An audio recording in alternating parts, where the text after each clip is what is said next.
नमस्कार दोस्तों। आज मैं अपनी किताब के अगले चैप्टर की चर्चा करूंगा, जिसका नाम है शेयरिंग ऑफ नॉलेज। मैं आपको अपना लाइफ का एक एग्जांपल दे रहा हूं, जो कि मुझे यूपीएससी में सेलेक्ट करवाने में बहुत मददगार रहा है। मैं अपने एक दोस्त श्री हरीश आहूजा के बारे में बताना चाहता हूं। जब हम लोग जिया सराय दिल्ली में यूपीएससी की तैयारी कर रहे थे, तो मेरा ऑप्शनल फिजिक्स और मैथ्स था। एक दिन सुबह हरीश जी मेरे पास आए। उन्होंने कहा कि दीपक, मार्केट में एक फ़िज़िक्स का 5 साल का सलूशन आया है, उसको देखना बहुत काम का है। मुझे शायद पता नहीं पड़ता अगर हरीश मुझे नहीं बताते।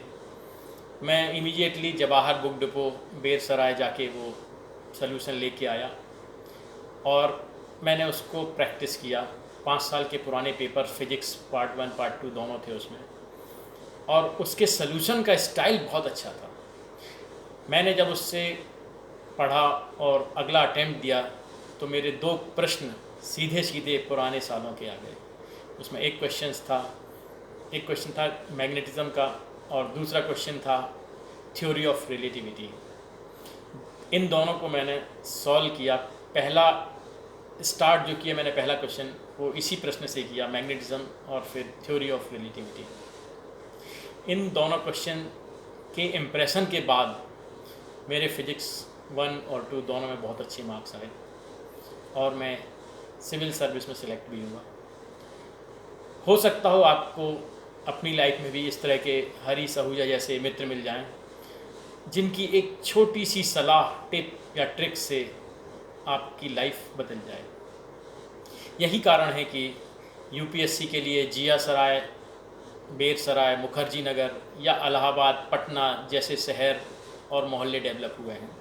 इसी तरह इंजीनियरिंग और मेडिकल के लिए कोटा जैसे हब बन गए हैं, क्योंकि यहाँ पर सारे स्टूडेंट्स एक दूसरे के लिए पेरेंट्स की तरह काम करते हैं, सपोर्ट करते हैं एक दूसरे को। कुछ प्रॉब्लम जो मुझे समझ नहीं आती है वो दूसरे लोग समझाते हैं, या उनको जो समझ नहीं आता हम उनको समझाते हैं। एक प्रश्न को लगाने के लिए बहुत सारे तरीके हो सकते हैं। हो सकता हो मेरे से अच्छा मेरे मित्र का तरीका हो, तो वो आपस में डिस्कस करने के बाद बताते हैं। इस बारे में बताना चाहता हूँ। जब मैं जिया सराय में था, तो हमारे एक मित्र श्री अरविंद दुबे जी और श्री मनीष मालवीय जी थे। हम तीनों लोग मिलके एक दूसरे को क्वेश्चन पेपर देते थे कि वो एग्ज़ाम का जो पैटर्न होता है उसी स्टाइल में हम जिया सराय में प्रॉब्लम सॉल्व करते थे। कभी ऐसे दिया, कभी मैथ के क्वेश्चन, कभी जीके के क्वेश्चन। तो हम लोगों के अंदर जो कॉन्फिडेंस था वो बिल्डअप हो गया था, और हमको वो साइमुलेट करने पर लगता था हम एग्ज़ाम सेंटर में ही बैठे हुए हैं। और वो प्रैक्टिस हम लोगों को एग्ज़ाम में सेलेक्ट होने में भी बहुत काम आई है। तो इस तरह के एनवायरनमेंट कोटा, दिल्ली, पटना, इलाहाबाद सभी जगह डेवलप हो गए हैं, और छात्र एक दूसरे को मदद करते हैं और उनका सिलेक्शन होता है। जनरली ये सोचते हैं कि मैंने ये ट्रिक बता दी तो वो सिलेक्ट ना हो जाए, मैं फेल हो सकता हूँ। तो ऐसा मत सोचिए, क्योंकि सीट एक ही नहीं है, बहुत सारी सीट होती हैं। तो आप अगर अपनी ट्रिक बता दी तो उससे भी आपको कुछ ट्रिक्स वापस मिलती हैं। तो दोनों के लिए विन विन सिचुएशन होती है। लेकिन ये ध्यान रखें कि अगर आप अपनी चीज़ें शेयर नहीं करेंगे, तो कुछ दिनों में लोग पहचान जाएंगे कि ये व्यक्ति अपनी चीज़ें शेयर नहीं करता है, तो उससे फिर वो लोग भी शेयर नहीं करते हैं। तो पहले आप अपना ज्ञान दीजिए, फिर बदले में उससे कई गुना ज्ञान आपको वापस मिलेगा। मैंने इस बारे में अपनी किताब में एक चित्र बनाकर समझाया है कि कैसे ग्रुप स्टडी करने से फ़ायदा होता है, और ये रिपल इफ़ेक्ट की तरह है, पॉजिटिव रिपल इफ़ेक्ट। ये बाउंस बैक होके आपको आएगा। आप किसी को देंगे, वो कई 10 गुना आपको बाकी लोगों से मिल के आएगा।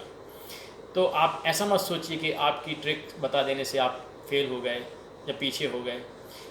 आप इसके लिए ध्यान रखें कि जब आप रूम पार्टनर चूज़ करें तो एक ही रूम पार्टनर रखें, या बहुत ज़्यादा है तो 2 रूम पार्टनर। इससे ज़्यादा फिर स्टडी डिस्ट्रैक्ट होने लगती है और डिस्टर्ब होता है। बिना रूम पार्टनर के आप सिंगल सीटेड रूम में रहेंगे तो आपका ज्ञानवर्धन कम होगा।